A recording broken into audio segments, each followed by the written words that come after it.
I walked out of my small apartment on Bridge Street at 6 o'clock in the morning, sharp. The sun was barely above the horizon, coloring the sky of Yuba City a soft pink. I'd always loved this time of day, when the city was still asleep and the streets belonged to me alone.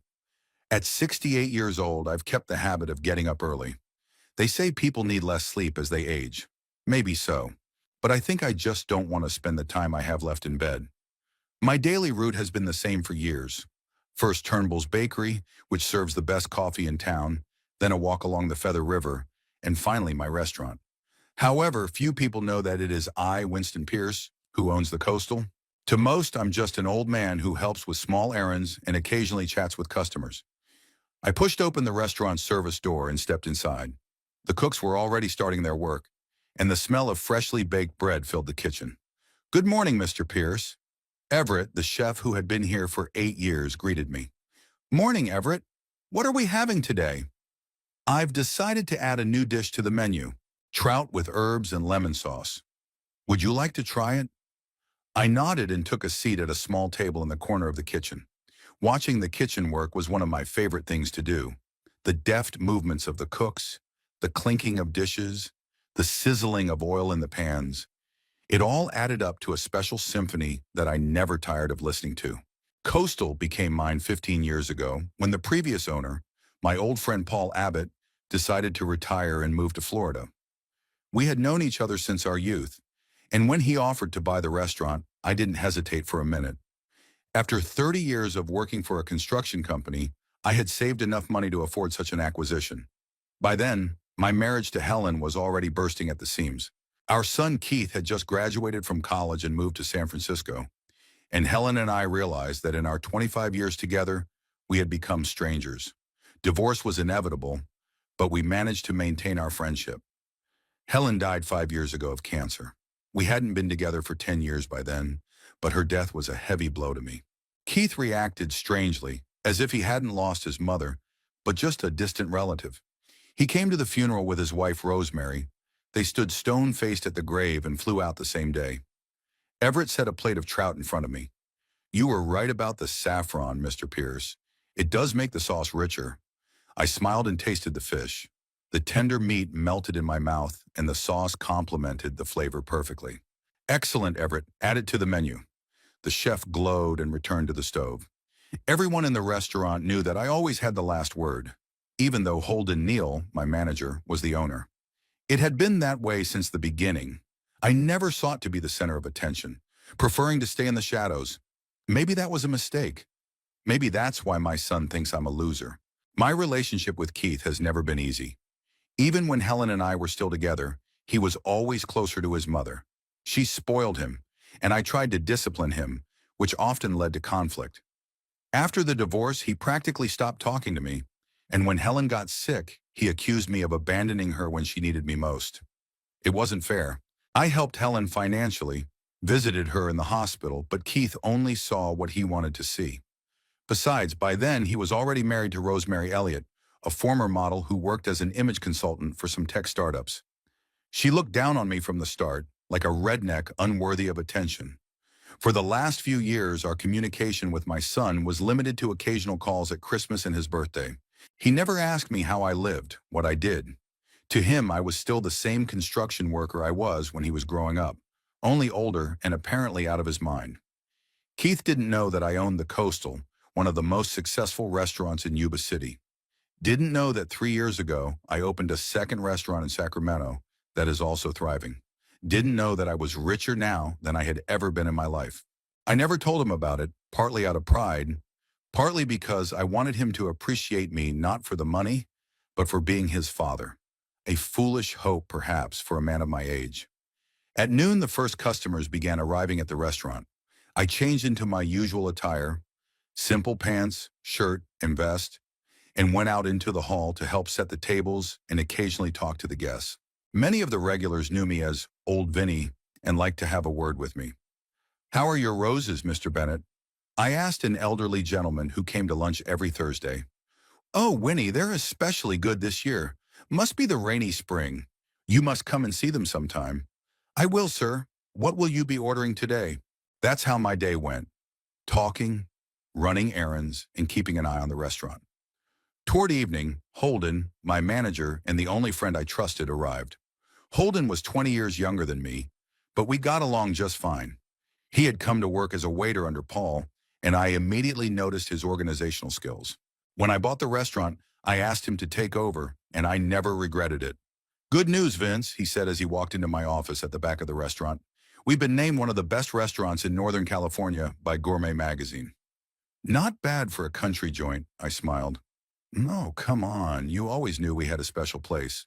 We discussed current affairs, the problem with the wine suppliers and the need to update the menu for the summer season. The usual worries of a restaurateur, which I found oddly soothing. When Holden left, I was alone in the study. A small room with a desk, a few chairs, and a bookcase was my sanctuary. Here I could quietly review papers, plan my budget, and sometimes just think about life. On the desk was a picture of Helen, the only one I'd kept since my divorce. It had been taken on Keith's birthday when he turned 10. Helen was smiling at the camera, putting her arm around her son's shoulders. I remember that day. We had a party in the park, invited all his friends. Keith was happy then. We were all happy. The phone rang, interrupting my musings. I glanced at the screen and was surprised to see my son's name. Keith never just called, especially not on a Thursday night. "Hi, Keith," I answered, trying to keep my voice neutral. "Dad," his voice sounded strained and polite. "How are you doing?" "I'm okay. How are you?" "I'm fine. Listen, Rosemary and I have a 10-year wedding anniversary coming up. It's next Saturday. We're having a dinner for close friends and family at the Coastal Restaurant in Yuba City. I'm told it's a good place." I almost choked up. Keith was going to celebrate his anniversary at my restaurant and didn't even realize it. "Yeah, it's not a bad place," I replied cautiously. "Anyway, we'd like you to come too." It starts at 7 in the evening. The invitation sounded formal, without much warmth, but it was still an invitation. The first one in years. "Thank you, Keith. I'll be there." "Okay then, see you then." He hung up without waiting for my reply. Typical Keith, always busy, always in a hurry. I leaned back in my chair, contemplating the situation. My son is going to celebrate an important event at my restaurant, not knowing that I own it. Well, it's going to be an interesting evening. I left the office and headed toward the bar where Holden was looking over the wine list. "Holden, do we have a reservation for next Saturday from Keith and Rosemary Pierce?" He checked in the clipboard. "Yes, table for 12, 7 o'clock that evening. Wedding anniversary. That's your son, right?" "Yeah, he just invited me." "Doesn't know I own the restaurant." Holden whistled. "That's quite a coincidence. You gonna tell him?" I hesitated. Part of me wanted to finally reveal the truth, but the other part, the more stubborn part, resisted. "No, not yet. Let it go. You'll pretend I'm just working here like I always do." "Whatever you say, Vince, it's your family." I nodded and went to help the waiter set up. The evening was in full swing, and the restaurant was filled with people, but my thoughts were far away. I was thinking about my upcoming meeting with my son and daughter. In-law, how they would react when they finally learned the truth, if they ever learned it at all. Maybe the anniversary invitation was a chance to mend the relationship. Maybe Keith has finally matured enough to appreciate the importance of family bonds. Or maybe he just needs to fill a seat at the table to make it look right. Either way, I've decided that I'm going to go to this dinner and act my usual demeanor, modest and low-key. After all, the waterfront was my home more than any other place in this town, and I wasn't going to pretend to be anyone else, even for my son's sake. When the last customers had left and the staff had started cleaning up, I stepped out onto the restaurant's terrace overlooking the river. The night was quiet, only occasionally disturbed by the sounds of passing cars. The river glistened in the moonlight, calm and majestic. I thought about how strangely life works out. At 68, I had finally achieved the financial success that many only dream of, but I had lost what really mattered, the bond with my only son. Was this loss permanent, or was there still a chance to make things right? I didn't know the answer, but an upcoming dinner might have given me a clue. Saturday morning was surprisingly cool for late June. I woke up earlier than usual, feeling strangely anxious. The day of my upcoming meeting with my son had finally arrived. I stood under the shower for a long time, letting the hot water wash away the tension that had built up over the past week. Thoughts of Keith kept me awake, After my divorce from Helen, our relationship with our son had immediately frayed. He was 23, fresh out of college, and thought he had the right to judge me for destroying my family. Of course, he didn't know all the details. He didn't know about his mother's constant cheating, the years of Cold War between us, the fact that the divorce was a mutual decision. To him, I was the villain who abandoned his mother. I remember our last serious fight. It was the second day after Helen's funeral. We were sitting in her house, me, Keith, and Rosemary, who had then been his wife for almost 5 years. "So you're going to sell the house?" Hey, Keith asked when I mentioned the need to sort out Helen's things. "It's not my house, Keith," I replied. "Your mother has lived here for the last 15 years. According to her will, it passes to you. Surely you couldn't have helped her keep this house when she was sick?" His voice oozed venom. "Or were you too busy with your new life?" I took a deep breath, trying to stay calm. "I was helping her, Keith. All the medical bills." "Don't talk to me about money," he interrupted. "Money is all you've ever cared about. Never time, never attention, just the checks." "It's not fair," I said quietly. "Unfair?" He was almost shouting now. "You know what's unfair? That she died alone while you—" "She wasn't alone," I started to raise my voice too. "I was at the hospital with her every day for the last month." "Where have you been, Keith?" "In Europe at your very important business event." Keith's face turned pale with anger. "Don't you dare accuse me. You have no idea how hard I worked to—" "To what?" I asked. "To impress people who don't care about you? To buy another expensive toy?" That's when Rosemary intervened. She put her hand on her husband's shoulder and said with an icy calm, "I think we should go now, dear. Your father is obviously too upset to have a sensible conversation." That was our last real conversation. From then on, Keith and I exchanged only formal greetings on holidays. And when we met casually at family events, we kept an emphatically polite and detached demeanor. I stepped out of the shower and shaved thoroughly. The mirror reflected a face marked by the years. Wrinkles around my eyes, gray hair, deep creases around my mouth. But the eyes were still clear and alive. I never felt my 68 years until I met my son. Next to him, I always felt ancient and unnecessary. For tonight, I chose my usual work attire. Dark blue slacks, white shirt, and gray vest. Nothing about my appearance was meant to give away that I was a restaurant owner. To Keith and Rosemary, I would be just an old geezer helping out in the lounge. I arrived at the restaurant around 11. I usually showed up later on Saturdays, but today, I wanted to personally oversee the preparations for the evening's event. The Coastal was already bustling with life. The staff was setting tables for the lunch crowd, the cooks were preparing preparations for the evening meal, and the bartenders were checking the stock. "Good morning, Mr. Pierce." Nora, the head hostess, greeted me. "You're early today." "It's a special day, Nora," I smiled. "My son and his wife will be celebrating their wedding anniversary here." Her eyes widened with surprise. "You never mentioned your son, sir." "We're not very close," I replied, heading towards my office.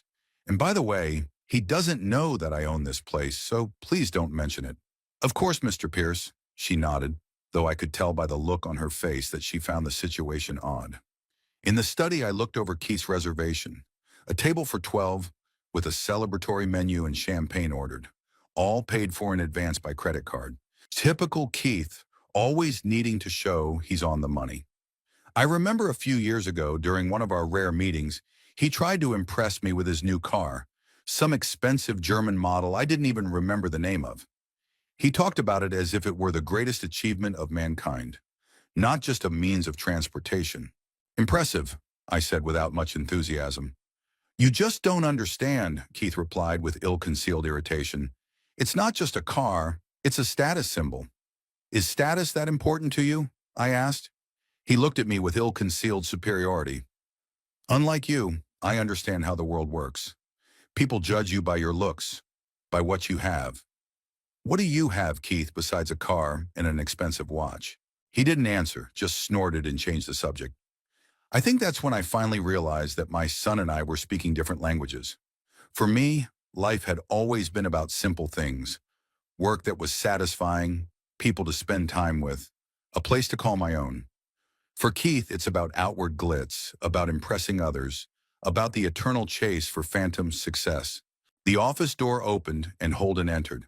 He hadn't changed much in the 15 years of our friendship. The same shrewd brown eyes, only there was more gray in his dark hair and more wrinkles in the corners of his eyes.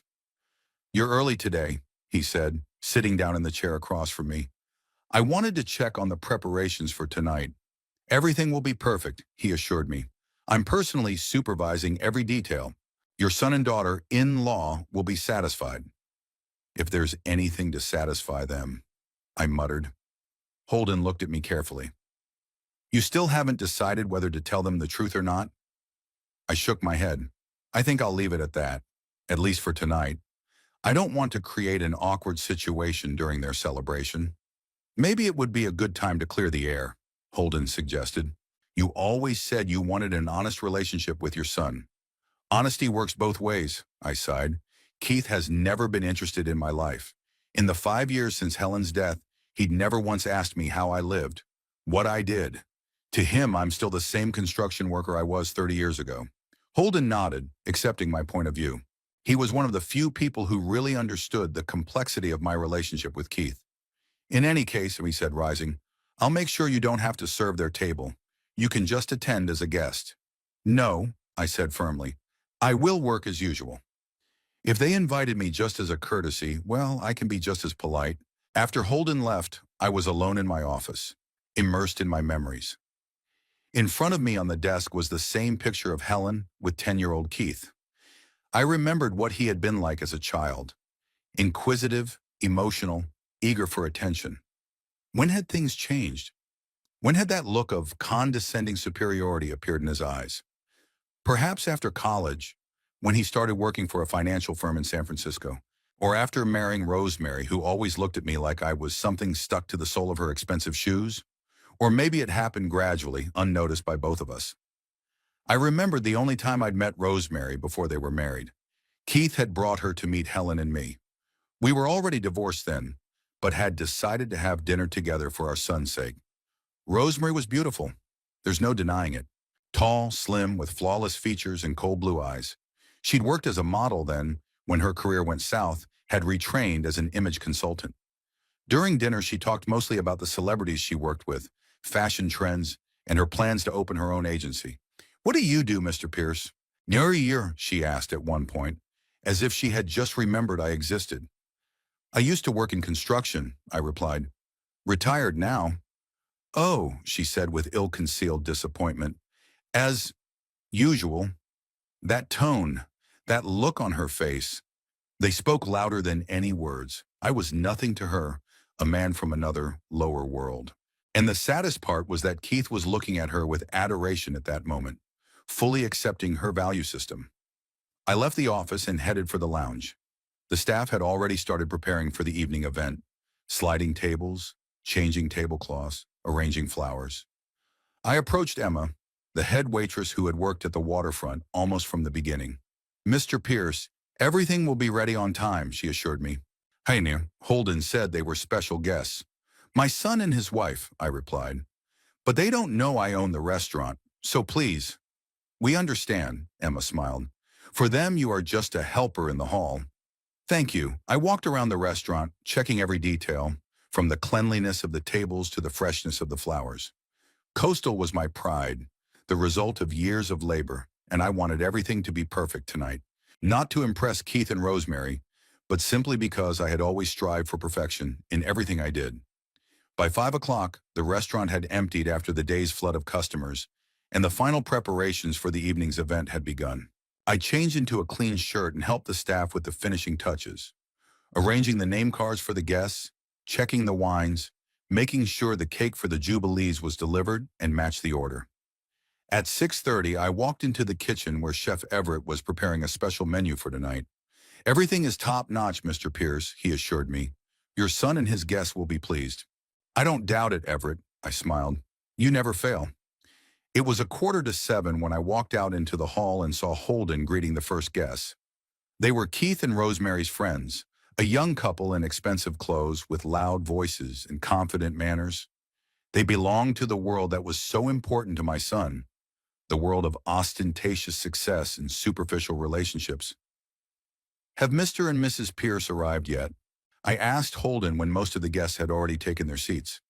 No, but they had reservations for 7, so they should be here any minute. I nodded and walked back to the bar, pretending to check the supplies. My heart was beating faster than usual.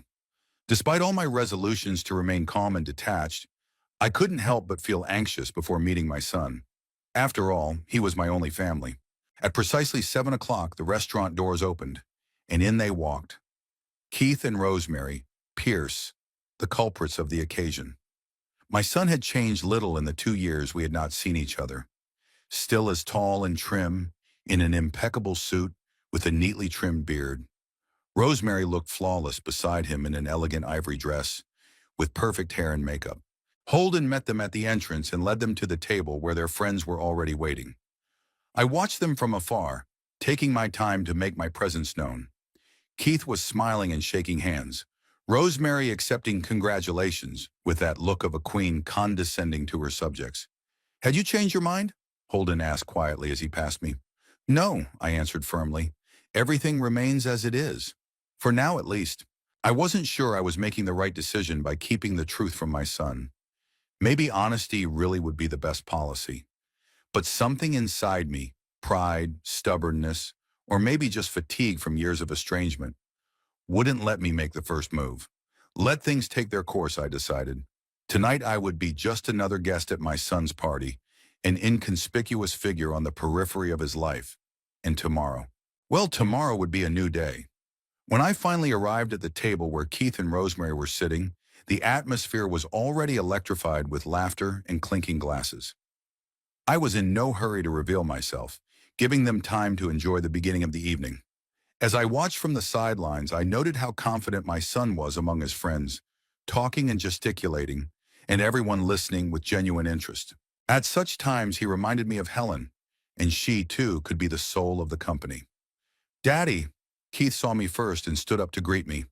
There was no warmth in his voice, but rather a polite formality. "You came after all." "I promised," I replied, shaking his outstretched hand. "Rosemary, my father's here," Keith announced to his wife, who was busy talking to a woman sitting next to him. She turned around and gave me an appraising look, faintly wincing at the sight of my simple attire. "Winston?" She nodded without getting up. "I'm glad you could join us." "Happy anniversary," I said, trying to sound sincere. Keith pointed to an empty seat at the table farthest from the center where he and Rosemary sat. "We were holding a seat for you." I sat silently, watching Keith return to the interrupted conversation with his friends. No introduction of me to the other guests, no attempt to include me in the conversation. I was just a formally invited relative that politeness wouldn't allow me to ignore. The waiters began bringing out the appetizers, salmon tartare with avocado and capers, our restaurant's signature dish. I knew it was perfect. Everett and I had personally selected the salmon from the supplier yesterday morning, but instead of enjoying the food, I felt strangely alienated, as if I were watching a scene from a movie in which I was playing a minor role. "So what do you do, Mr. Pierce?" asked the woman sitting next to me, who introduced herself as Audrey, a friend of Rosemary's. "I'm retired," I replied with the standard phrase I used in such cases. "Oh," she said with a polite smile. "And what do you do in retirement?" "I help out at a local restaurant," I said without going into details. "And you?" "I work in public relations," Audrey replied. "Rosemary and I met when I was organizing a charity event, and she was a style consultant." Our conversation was interrupted by loud laughter from across the table. Keith was telling a story, and everyone was listening intently. And that's when I said to this guy, "If you can't tell the difference between futures and options, maybe you should go back to business school." He finished, and the company erupted into laughter. I smiled weakly, not understanding the joke, but feeling I had to respond somehow. Keith glanced at me and said something quietly to Rosemary. She nodded, casting a condescending glance in my direction. "It must be exhausting working in finance," I said, trying to make conversation. Keith looked at me with slight irritation, as if I had interrupted an important conversation. "No more tedious than any other job that requires intelligence and specialized knowledge," he answered with a hint. "Of course," I agreed, feeling myself blush at his tone. "Winston has always been a man of physical labor," Rosemary explained with a fake smile.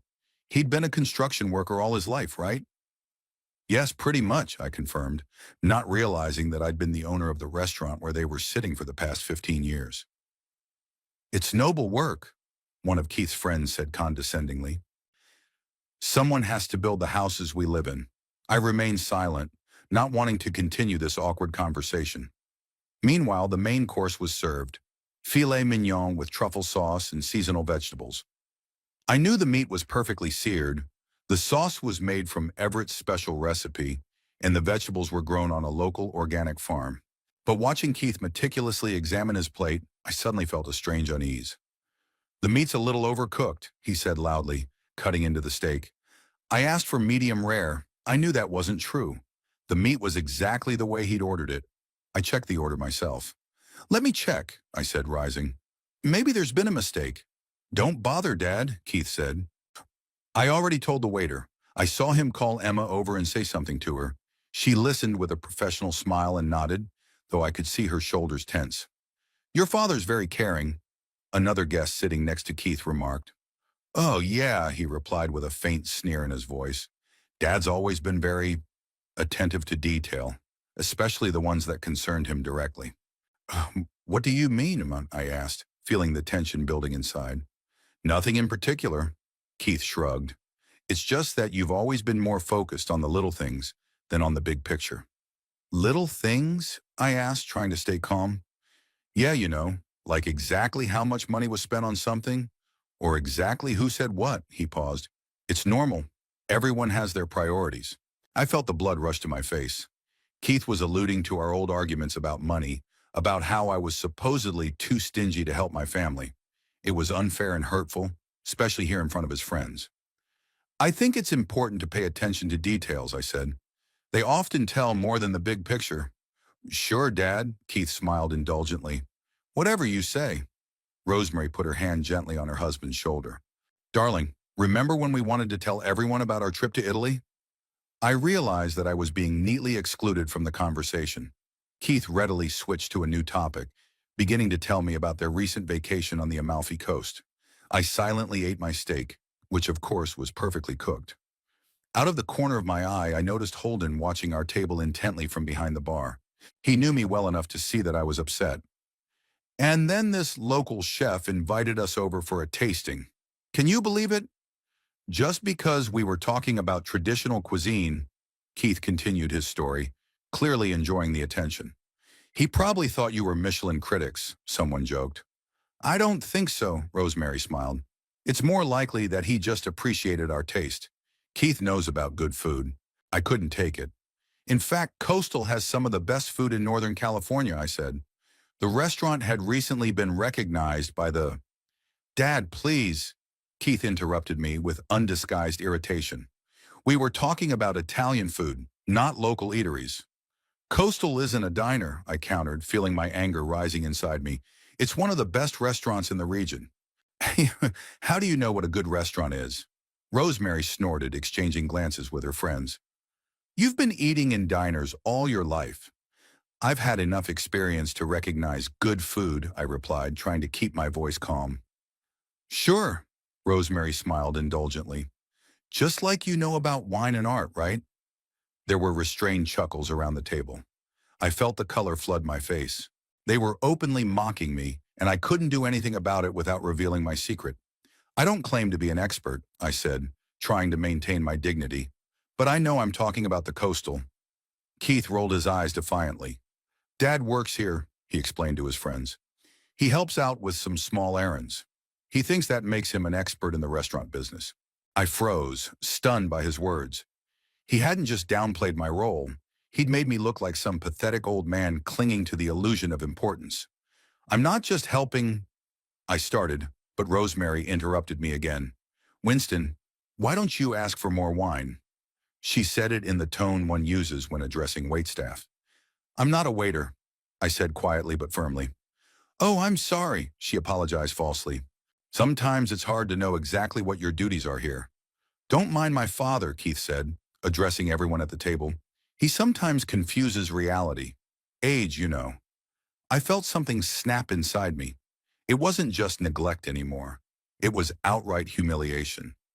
My own son was accusing me of senile dementia in front of strangers. I understand reality, Keith, I said, getting up from the table. Better than you think. Where are you going? He asked with mild irritation. We hadn't gotten to the cake yet. I'll be back soon, I replied, holding back the tremor in my voice. I headed toward the bar, where Holden was wiping glasses, watching carefully. Is everything okay, Vince? He asked quietly as I approached. No, I answered honestly. Not okay at all. I saw them talking to you. It's unacceptable. They think I'm some old servant, I said, feeling bitterness rise to my throat. My own son called me a crazy old man. Holden set down the glass he was wiping and put his hand on my shoulder. What do you want to do? I took a deep breath, trying to calm down. Years of accumulated resentment, frustration, and pain suddenly crystallized into a clear decision. I want them to know the truth, I said. But not just like that. I want to teach them a lesson. Holden nodded, not asking any more questions. What do I need to do? I told him my plan, the one that had been forming in my head as I sat at that humiliating table. Holden listened attentively, nodding occasionally. Are you sure? He asked when I was done. This could permanently ruin your relationship. What relationship, Hold? I grinned bitterly. It's already broken. He doesn't see me as a father, only as a burden, a miserable old man who has to be taken care of out of a sense of duty. It's time to show him who I really am. Holden was silent for a moment, then nodded. Good, I'll get everything organized. Give me 10 minutes. While Holden stepped away to give the necessary orders, I returned to the table. Dinner went on as if nothing had happened. Keith told another story about his business exploits. Rosemary kept the conversation going with witty comments. No one even noticed my return. I sat back in my seat and watched in silence, knowing that everything was about to change. Conflicting feelings raged inside of me. Anger and resentment struggled with the love I still felt for my son, despite everything. Part of me wanted to stop what was being planned, to maintain the status quo, no matter how painful it was. But another, stronger part demanded justice. Keith was just finishing up a story about a deal he'd recently made when I noticed Holden signaling to the waiters. Here we go. Can you believe this old fool tried to get me to lower my commission? Keith said, unaware that his world was about to turn upside down. I told him, look, if you want to work with the best, you have to be willing to pay for it. Very sensible, Rosemary agreed, stroking his arm. I noticed Emma and the other waiters starting to bring in bottles of champagne on silver trays. It wasn't the champagne Keith had ordered. I'd ordered the most expensive we had, a Dom Perignon from my personal stock. What is it? Keith asked in surprise, looking at the waiters. We didn't order champagne served like this. It's a gift from the owner of the restaurant, sir, Emma replied with a flawless professional smile. He wanted to personally congratulate you on your wedding anniversary. Rosemary visibly perked up. Sonor, how nice, she said, obviously flattered by the attention. Is the owner here? I'd like to thank him personally. Of course, ma'am, Emma nodded. He'll join you in a moment. I saw Keith and Rosemary exchange satisfied glances. They probably thought they had made an impression on someone. It almost made me laugh at the thought. Mr. Holden Neal, manager of the Coastal Restaurant, the maitre d' formally announced, and Holden stepped to the center of the room. Ladies and gentlemen, he began solemnly, tonight is a very special evening. We are celebrating the 10th anniversary of Mr. and Mrs. Pierce's marriage, and the owner of our restaurant would like to personally congratulate them on this momentous occasion.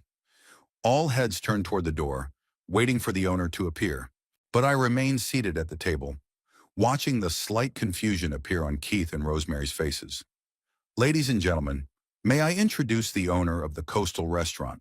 Holden continued, pausing for effect. Mr. Winston Pierce. There was complete silence. All eyes turned to me, and Keith's face showed shock mixed with disbelief. Rosemary froze with her glass in her hand. Her impeccable mask of social graces cracked, revealing confusion. I rose slowly from my seat, feeling strangely calm. The moment I'd been waiting for and dreading at the same time had finally arrived. Thank you, Holden, I said, stepping out into the center of the room. Indeed, I would like to personally congratulate my son and his wife on this special day. The guests looked from me to Keith and back again, trying to make sense of what was happening. And I looked directly into my son's eyes, reading in them a whole range of emotions. from shock to slowly growing understanding. "Dad, what's the big joke?" Keith finally squeezed out, trying to save face in front of his friends. "It's not a joke, son," I said calmly. "I really own this restaurant, and another one in Sacramento, for 15 years now." Keith's face slowly paled, and Rosemary looked like she was getting sick. "I decided it was time to tell the truth," I continued, watching as my words struck them like physical blows. "And to have a special surprise for you, too." I nodded to Holden, and he handed me a file. "What's this?" Keith asked, unmoving. "It's my anniversary present to you," I said, opening the folder. But first I'd like everyone to know who I really am." The silence in the restaurant was so thick you could touch it with your hands. All the guests were frozen like figures in a wax museum. I stood in front of the table with the folder in my hands, feeling strangely calm. Years of secrecy, years of holding back my true feelings. All of that was over in an instant. 15 years ago, I began, looking straight into Keith's eyes. "After my divorce from your mother, I decided to change my life. My job in construction allowed me to save up enough money to buy this restaurant from an old friend of mine. The Coastal was a small but promising establishment at the time. I put all my savings and my soul into it." I paused, watching my son's reaction. Keith sat motionless, his face a mask of shock and disbelief. Rosemary beside him looked as if someone had just given her the news of the end of the world. "Over the years," I continued, "Coastal has become one of the best restaurants in Northern California. 3 years ago, I opened a second establishment in Sacramento, which is also quite successful." I turned to the guests, who listened to me with undisguised interest. I never wanted to publicize my success. It was more important to me to create a place I could be proud of than to brag about my accomplishments. But today I decided it was time to reveal the truth. One of Keith's friends, the same one who had spoken condescendingly of the noble work of the builders, was now looking at me with frank amazement. "So you didn't," he began. "Not just a helper in the hall?" I finished for him with a slight chuckle. "No, I own this restaurant. All the staff, all the property." Keith finally found the ability to speak. "Why didn't you say anything?" His voice was hoarse, barely audible. "Did you ask?" I answered a question with a question. "In the last 5 years since your mother's death, how many times have you taken an interest in my life, Keith? My affairs, my successes or failures?" He was silent, and that silent answer was more eloquent than any words. "I've been waiting," I continued, "for you to show some interest in my life. Not because of money or status, but because I'm your father. But to you, I've always been an old construction worker, a relic of the past, a burden to be remembered on holidays." Rosemary finally came out of her daze. Her flawless makeup couldn't hide the pallor that covered her face. "Winston," she began with a fake smile. "This terrific news. We're so happy for you. Why didn't you tell us before? We would have." "You would have what?" I interrupted her. "Would you have treated me differently? With more respect? Just because I have money and a successful business?" She fell silent, confused by my direct question. "Less than an hour ago," I continued, addressing everyone here, "my son called me a crazy old man. His wife treated me like a servant. And this is not the first time. For years I had endured their neglect, their condescension, their assurance that I was a loser, not worthy of their attention." Keith began to blush, either from shame or anger, his hands resting on the table, clenched into fists. "Dad, why don't we talk about this in private?" He tried to turn the conversation around. "Why?" I asked. "You weren't shy about humiliating me in front of your friends. Why should I be embarrassed to tell the truth?" I opened the folder I had been holding in my hands all this time. "But I didn't just want to tell you about my situation. I have a gift for you for your wedding anniversary." Holden walked over to me and held out an envelope. I pulled out a piece of paper and unfolded it for everyone to see. "This is the bill for tonight," I announced. "Normally, a dinner for 12 would cost about $3,000, including champagne. But for you, my dear son, I have prepared a special bill." I turned the sheet toward Keith, and his eyes widened when he saw the amount. $35,000? He read aloud. "Are you kidding me?" "No, it's not a joke," I replied calmly. "It includes the cost of all the times you made me feel like a jerk. All the times you didn't bother to call to see how I was doing. All the times your wife looked at me like I was dirt under her shoes. A whisper drifted through the room. The guests looked at each other, clearly feeling out of place having witnessed this family drama. But that's not all, I continued, pulling another document out of the folder. Remember 7 years ago when you were in a financial hole and you urgently needed $100,000 to cover your debts? You came to me and I gave you that money, even though it was a significant portion of my savings at the time. Keith's face grew even paler. He had never told his friends, and I suspect not even Rosemary, about this loan. You said you'd pay the money back in a year. It's been 7 years. You never once mentioned the debt, never once offered to pay back even a fraction of the amount. I unfolded the document, a copy of the promissory note Keith had signed in a moment of desperation. I never reminded you of your debt because I hoped you would remember your promise. That honor and decency are no stranger to my son. Rosemary looked at her husband with ill-concealed surprise and anger. Keith, what is he talking about? What $100,000? Keith avoided her gaze, which was an answer in itself. With interest, I continued, the amount owed is now $163,000. One of Kit's friends, the one sitting closest to him, whistled quietly in surprise. Supposon. I forgive you that debt, I said, watching Keith's face lighten. But not because you deserve it, but because I don't want there to be any financial obligations between us. I want to be free of you, just like you've always wanted to be free of me. I tore the promissory note in half, then another, and another, and another, until it was left in small shreds, which I tossed onto the table. Consider it my wedding present, but you'll pay for dinner. Holden held out a credit terminal to Keith, who sat motionless as if paralyzed. $35,000? He finally squeezed it out. For a dinner for 12 people? That's robbery. No, I replied calmly. It's a lesson about the value of respect, about valuing a man for his character, not his bank account. Rosemary put her hand on her husband's shoulder. Now, Keith, let's just pay and go, she said quietly, but loud enough for me to hear. This is getting humiliating. Humiliating? I asked with a bitter chuckle. Isn't it humiliating to call your own father a servant and an old man out of his mind in front of a dozen strangers? Rosemary looked away, and Keith finally pulled out his credit card and held it out to Holden. His hand trembled slightly. You're going to regret this, he said quietly as Holden processed the transaction. Maybe, I agreed. But no more than I already regret letting you treat me like nothing all these years. The terminal beeped, signaling the completion of the transaction. Holden handed the card back to Keith and stepped away. And now, I said, turning to everyone, let me get on with the evening. After all, we are celebrating the 10th anniversary of Keith and Rosemary's marriage. I don't want my personal scores to spoil the festivities. I turned to the waiters, who had been standing against the walls the whole time, watching the drama unfold. Please bring the cake and more champagne for the guests. The waiters quickly sprang into action, clearly happy to be able to do something instead of standing around listening to our family squabble. I turned to the guests, many of whom looked like they'd rather be anywhere but here right now. I apologize for this awkward moment, I said with a smile. Family relationships can sometimes be complicated, but that shouldn't dampen the festivities. I returned to my seat at the table, noticing that Keith and Rosemary were whispering fiercely about something, probably deciding whether they should stay or go. The champagne cork popped, distracting the guests.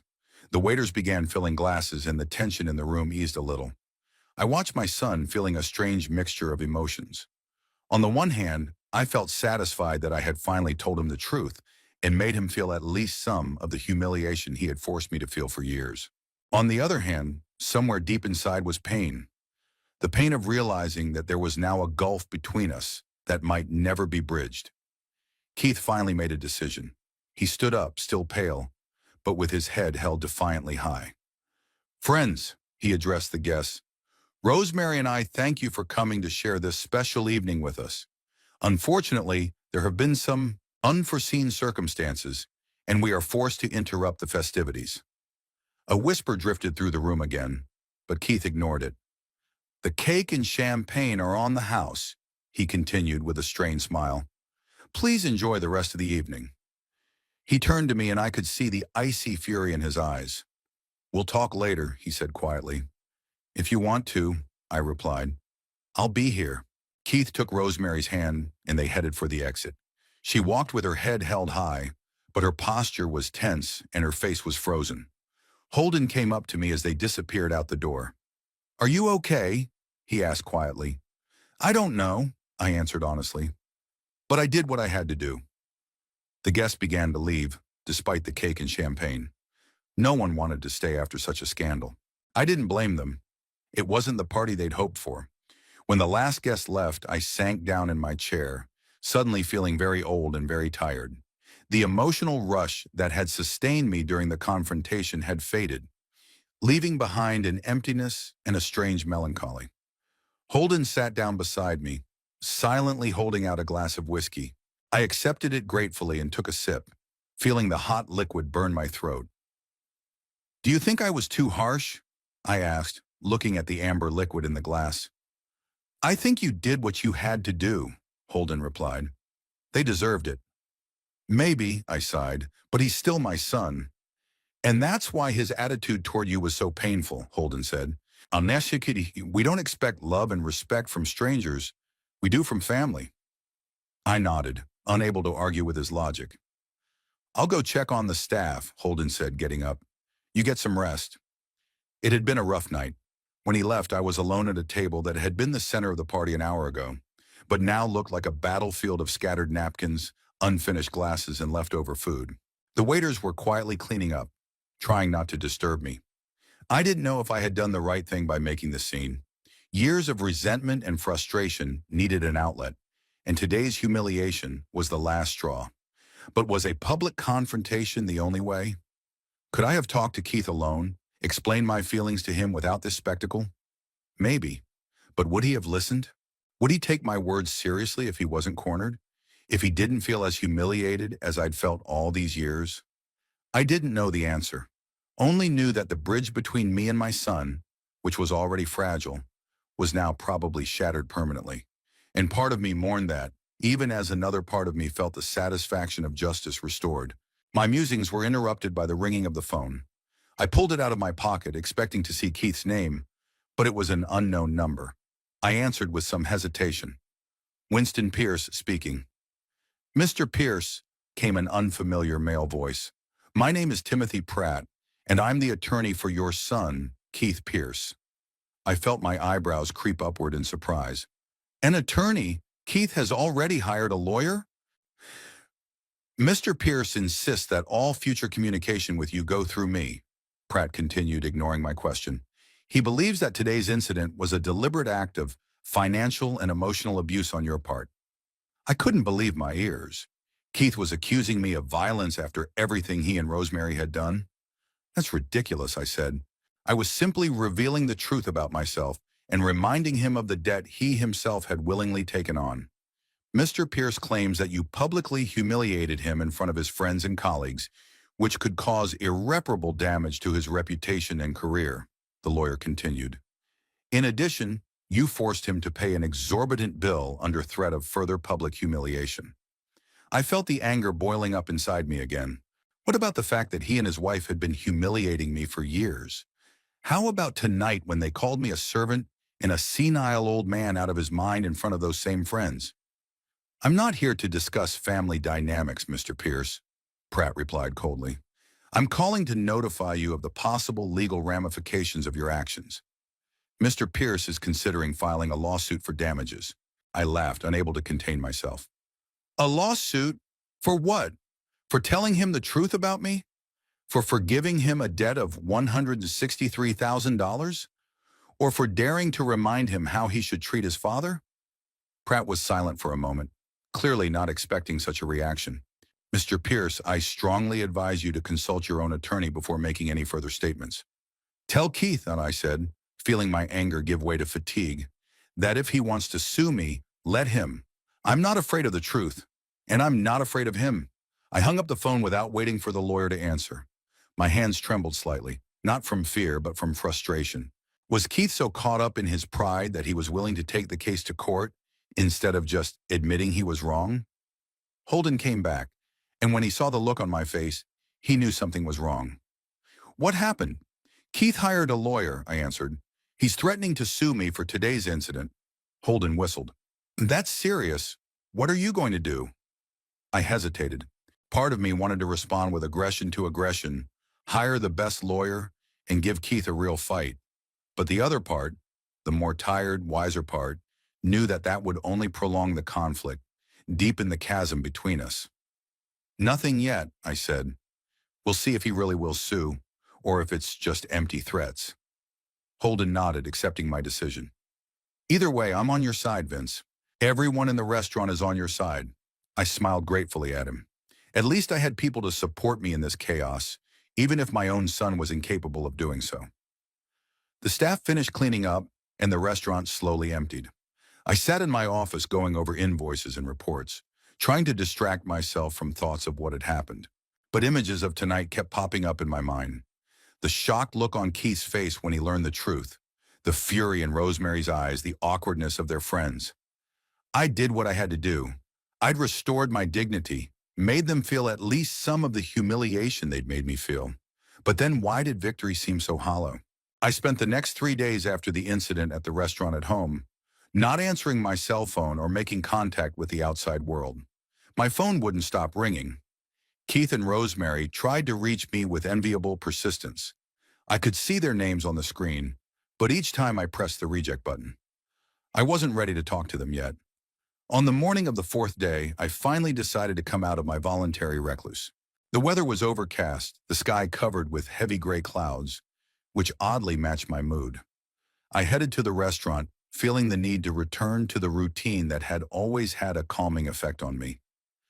Mr. Pierce, Emma, the head waitress, greeted me at the entrance with genuine joy. We were worried about you. It's okay, Emma, I smiled, touched by her concern. I just needed some time to myself. Of course, she nodded understandingly. Holden said you could take as much time as you needed. We've been managing. I'm sure we did, I replied as I made my way into the lounge. The restaurant was just getting ready to open. The waiters were setting up tables. The bartenders were checking the stock.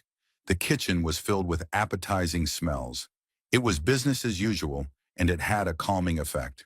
I felt more at home here at the waterfront than in my own apartment. I made my way to my office where a stack of letters and documents demanding my attention was waiting for me. Among them, I noticed an envelope from Keith, a plain white envelope without a stamp, apparently delivered personally.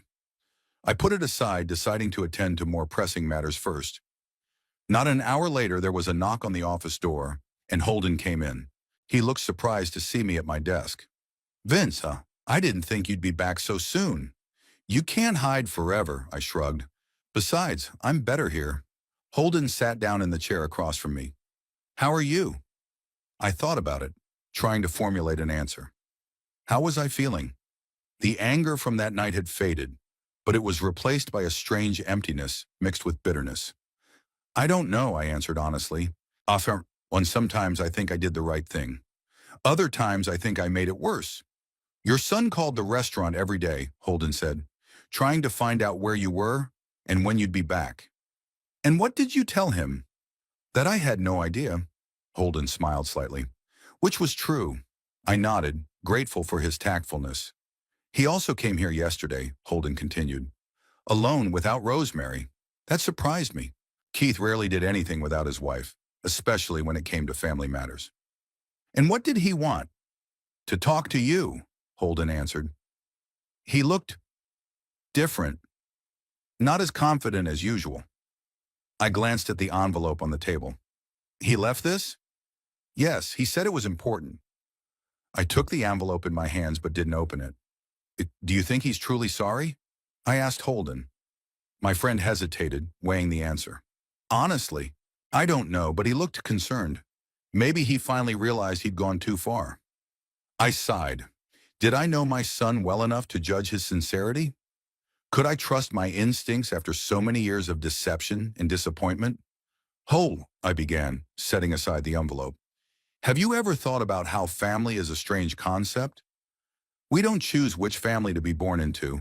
We don't choose our parents or our children.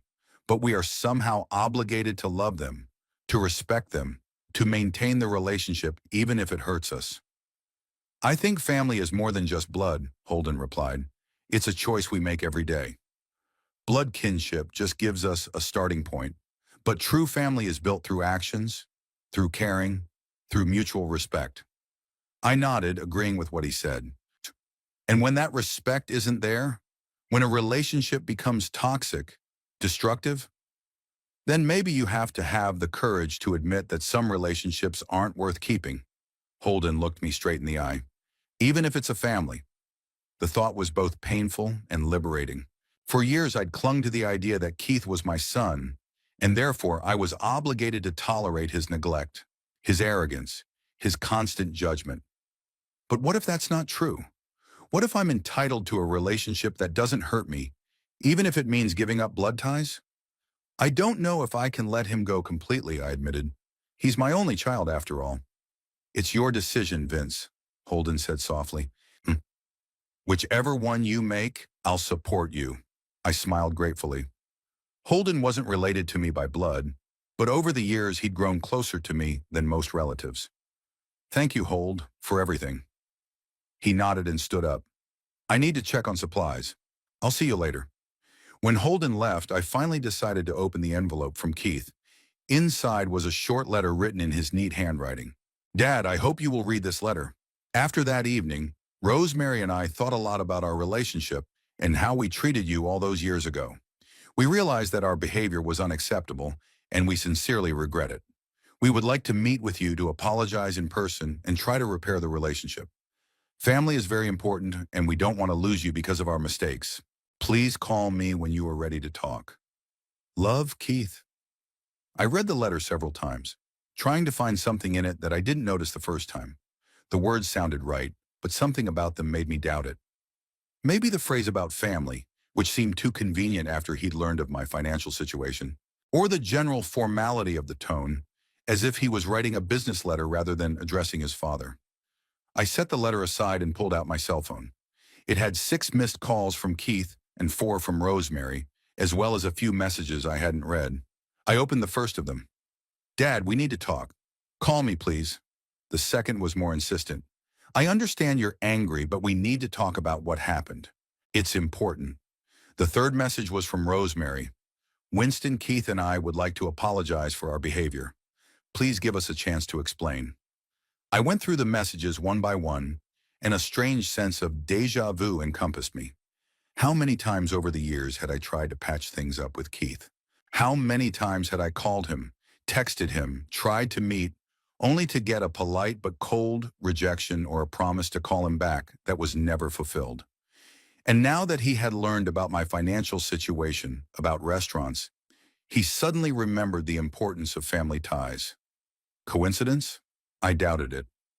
I dialed the number, but not of Keith, but of my attorney, Martin Page. We'd worked together for years, and I trusted his judgment. Winston, he greeted me. Good to hear from you. How are you? I've been better, Martin, I answered honestly. I have a favor to ask of you.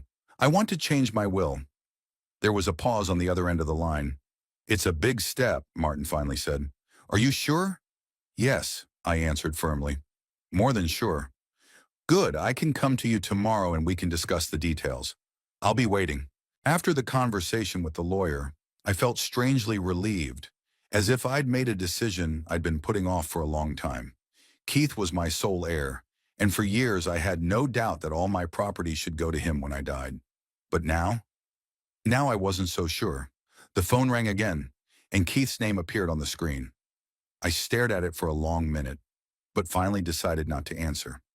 It wasn't time yet. I had to sort out my own feelings first, figure out what I really wanted out of this relationship, and whether it was even possible to repair what had been broken. Instead, I went back to work, reviewing financial reports and planning the next month's menu. Work had always been my sanctuary, a place where I felt competent and confident. Here at the restaurant, I knew who I was and what I was doing. Here there was no room for the doubts and insecurities that haunted my relationship with my son. Toward evening, as the restaurant began to fill with customers, I stepped out into the hall. Many of the regulars greeted me with nods and smiles, some stopping to say a few words. I moved between tables, watching the staff at work, occasionally helping with small tasks. At one of the tables, I noticed a not-so-young couple, a man and woman in their 60s, who were clearly enjoying their dinner. They held hands across the table and chatted quietly, occasionally laughing at something only the two of them understood. Something about their interaction, the warmth, the comfort, the deep connection, touched me.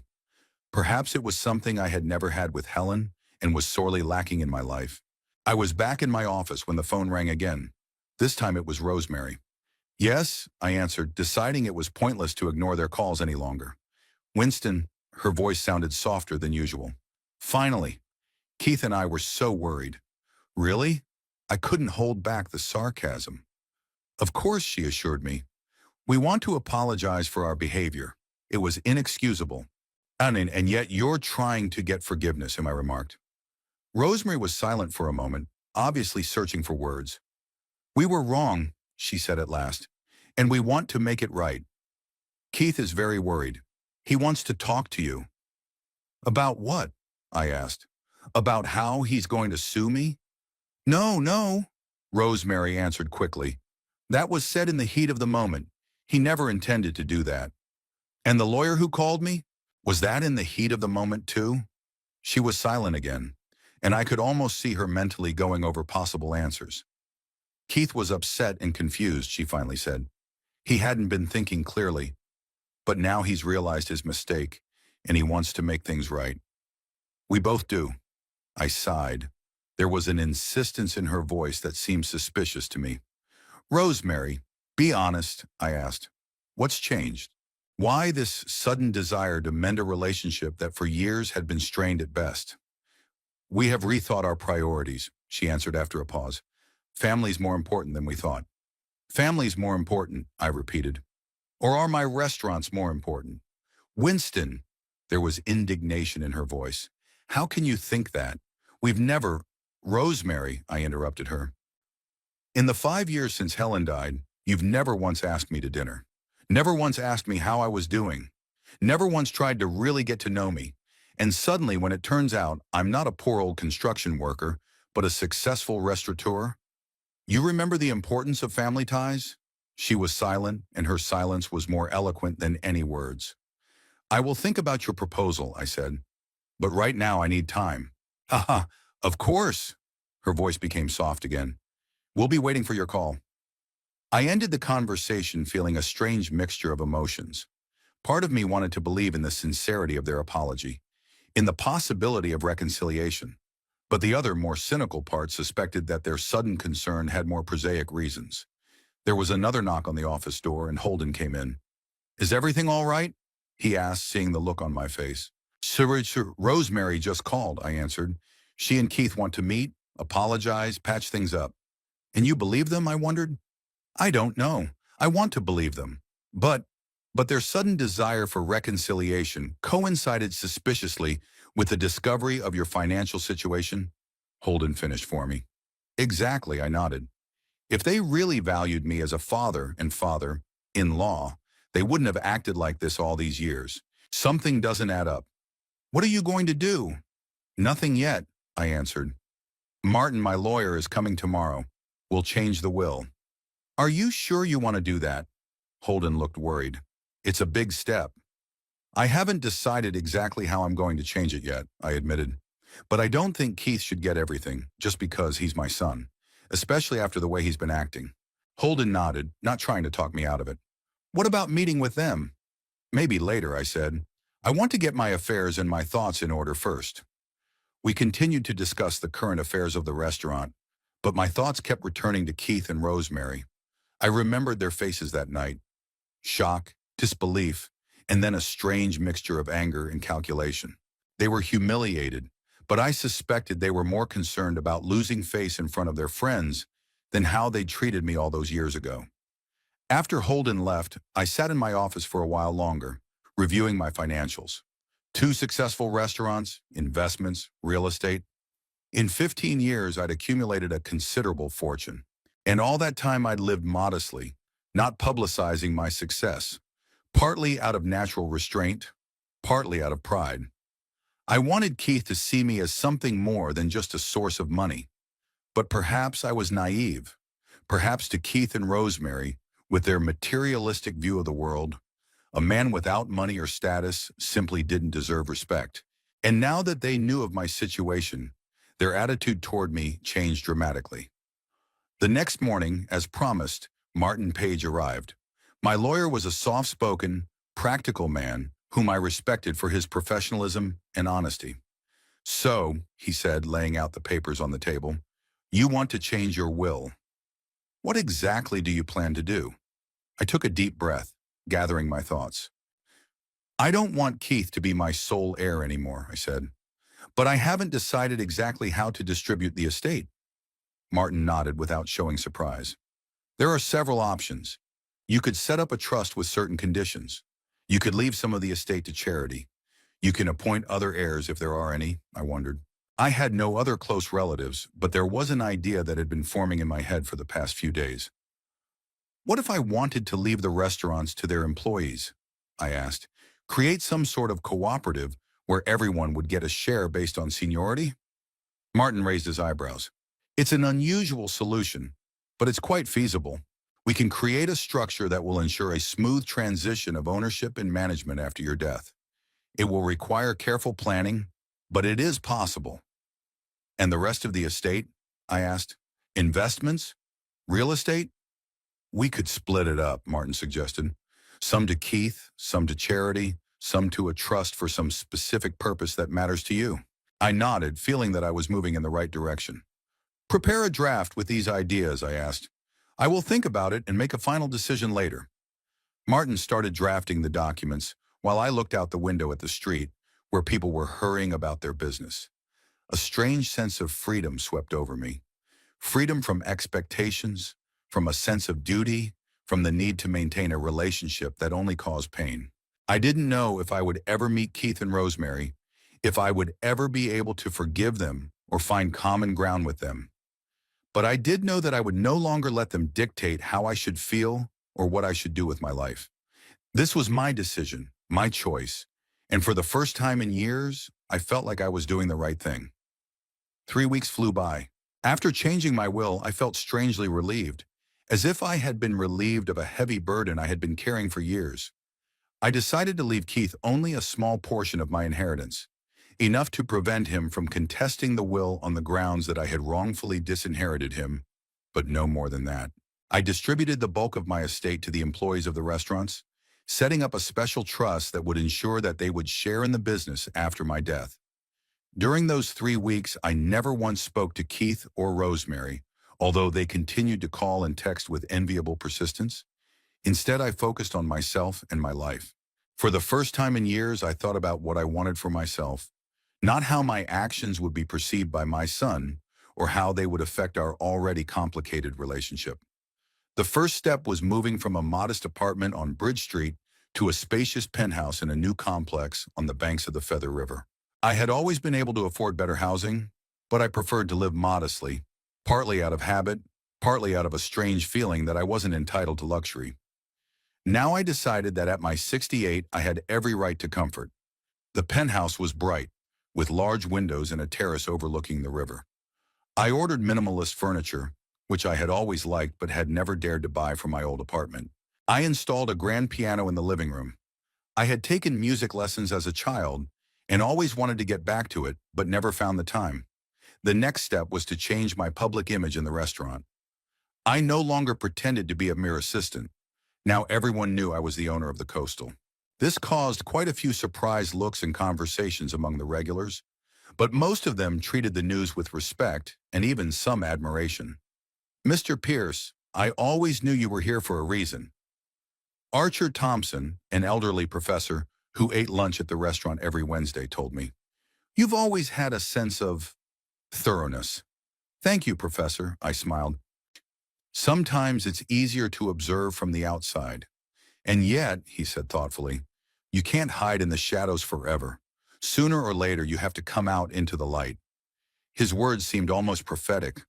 That's what I was doing now, coming out of the shadows I'd been hiding in for too long. One sunny morning, I decided to visit an art gallery downtown. Art had always attracted me, but I had rarely made time for such frivolous pursuits before. Now, however, I decided it was time to make up for lost time.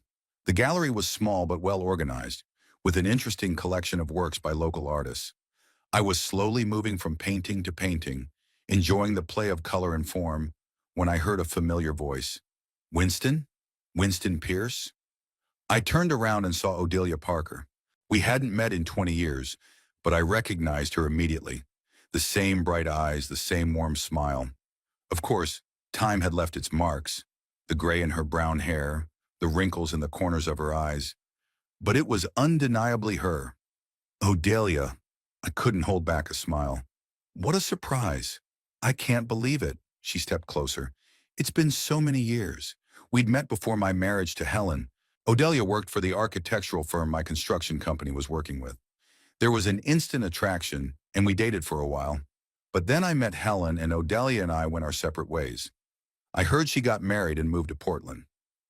Are you back in Yuba City? I asked. I came back 2 years ago after my divorce, she replied. Sure, my son lives here with his family, and I wanted to be closer to my grandchildren. Grandchildren, I shook my head. How fast time flies. Don't tell me, Odelia laughed. Every time they call me grandmother, I flinch. I'm still 30 at heart. We talked, moving from painting to painting. Odelia told me that after architecture she went into interior design, but now she is retired and passionate about painting. I shared a story about my restaurants, of course, without mentioning the recent incident with Keith. You've always been ambitious, Odelia said. I remember you saying that one day you'd build the tallest skyscraper in Sacramento. Did you? I laughed. I don't remember that, but it sounds like me when I was young. What about your family? She asked. Are you married? Divorced a long time ago. My wife died 5 years ago, I answered. I have a son, but, our relationship is complicated. Odelia nodded understandingly, not asking further, for which I was grateful. Listen, I said when we finished looking at the exhibit. Why don't we have dinner sometime? I know a great restaurant. Let me guess. The Coastal? She smiled. How did you guess? I pretended to be surprised. The whole town is talking about how a humble assistant ended up owning the best restaurant in the neighborhood, Odelia said. It's the most interesting gossip I've heard in the last month. Oh God, I covered my face with my hand. I hope they don't go into too much detail. Don't worry, she put her hand on my shoulder. People are more impressed than judgmental. And yes, I'd love to have dinner with you. We exchanged numbers and arranged to meet the next night. I drove home with a light heart, feeling a strange excitement I hadn't felt in a very long time. At the restaurant, I was met by Holden, who immediately noticed my high spirits. Somebody's in a good mood tonight, he said. Did something happen? I met an old acquaintance, I replied. Odelia Parker. We haven't seen each other in 20 years. E? Holden raised an eyebrow. And we're having dinner tomorrow. I couldn't hold back a smile. That's news, Holden looked genuinely pleased. Good for you, Vince. It's just dinner, I tried to dampen his enthusiasm. We're just old friends. Of course, well, he looked at me skeptically. And that's why you're shining like a Christmas tree. I wanted to object, but I laughed instead. Maybe Holden was right. Maybe I really was more excited about the upcoming meeting than I was willing to admit. The evening with Odelia turned out to be one of the most enjoyable I'd had in years. We talked about everything. The past, our careers, children and grandchildren. Odelia had 3. Books and movies and plans for the future. She was as smart and interesting as I remembered her, with the same sharp wit and sense of humor. By the end of the evening, I caught myself thinking that I didn't want it to end. Why don't we do it again sometime? I suggested as I walked her to the cab. I'd love to, Odelia replied. It was a pleasure. We agreed to meet again, and in the following weeks we saw each other regularly, either in a restaurant or at a concert at the local Philharmonic, or just walking along the seafront. There was an ease of communication between us that only happens between people who understand each other well. In addition to my meetings with Odelia, I began to actively engage in other activities that I had previously lacked the time or determination to do. I resumed my piano lessons, enrolled in Italian language courses. I had always dreamed of visiting Tuscany, and started regularly attending the local fitness club for the elderly. You've changed, Holden noticed one day when we were sitting in my office discussing plans to expand the restaurant. You look Younger. I feel younger, I admitted. It's like I've lost years along with, I hesitated. Abu, with the burden of being with Keith? Holden finished for me. I nodded. We both knew it was true. The end of trying to get my son's approval, the release from the constant feelings of guilt and inferiority, it gave me a new sense of freedom. Keith and Rosemary continued to try to contact me, but I ignored their calls and messages. Not out of revenge or resentment, but simply because I no longer felt the need for that relationship. I finally accepted that sometimes it's better to let go than to keep clinging to something that hurts. Martin, my attorney, reported that he had completed all the legal formalities with the new will. Everything is ready as you wanted, he said, handing me the documents. Keith will get 10% of the total value of the estate, enough to keep him from contesting the will, but no more than that. And the rest? I asked.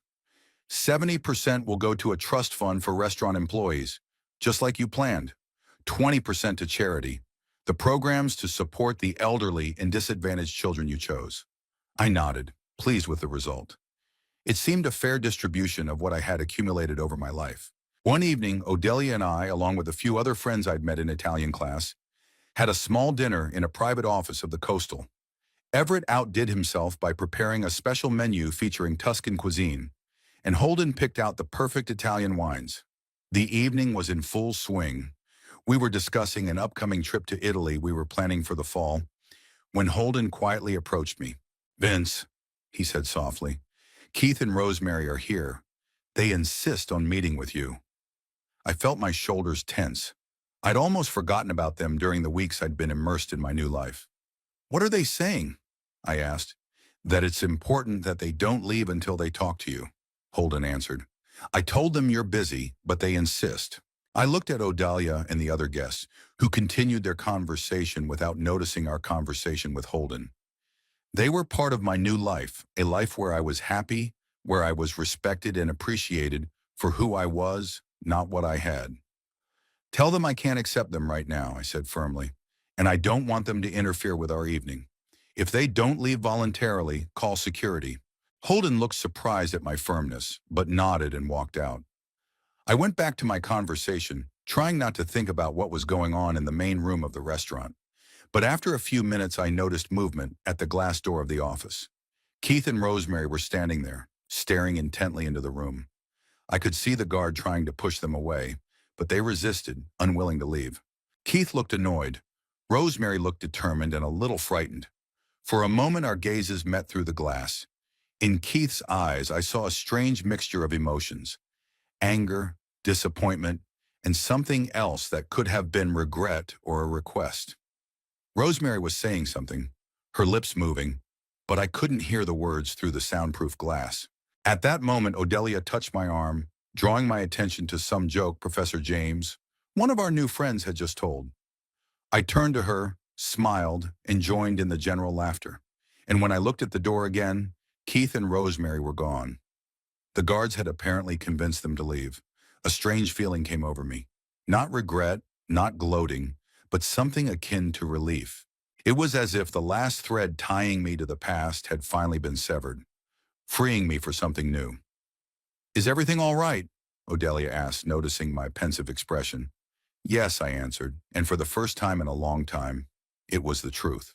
Everything was exactly as it should be. Later, when Odelia and I were walking along the promenade after dinner, I told her about Keith and what had happened in the last few months. "You don't have any regrets?" she asked when I was done. "About not talking to him today," I wondered. Did I regret it? Part of me, of course, mourned the loss of the relationship, the fact that my only son had become practically a stranger. But the other part of me realized that our relationship had been nothing but painful for a long time. "No," I finally answered. "I have no regrets. I think there are some relationships that can't or shouldn't be saved. And sometimes you have to have the courage to admit it." Odelia silently squeezed my hand for support. We continued walking, talking about our upcoming trip to Italy, about the books we'd recently read, about the 1,000 little things that made up everyday life, and I realized that I was truly happy for the first time in years. The next morning, I found a letter from Keith in my mailbox. Not an email, but a real paper letter in an envelope. I stared at it for a long time, wondering if I should open it. In the end, I decided not to. Whatever Keith had written there, apologies, threats, attempts at manipulation, it didn't matter anymore. I put the letter in my desk drawer without printing it out. My new life was just beginning, and I was determined to live it the way I wanted to live it. Honestly, without masks or pretense, surrounded by people who saw me as a person, not a status or a bank account.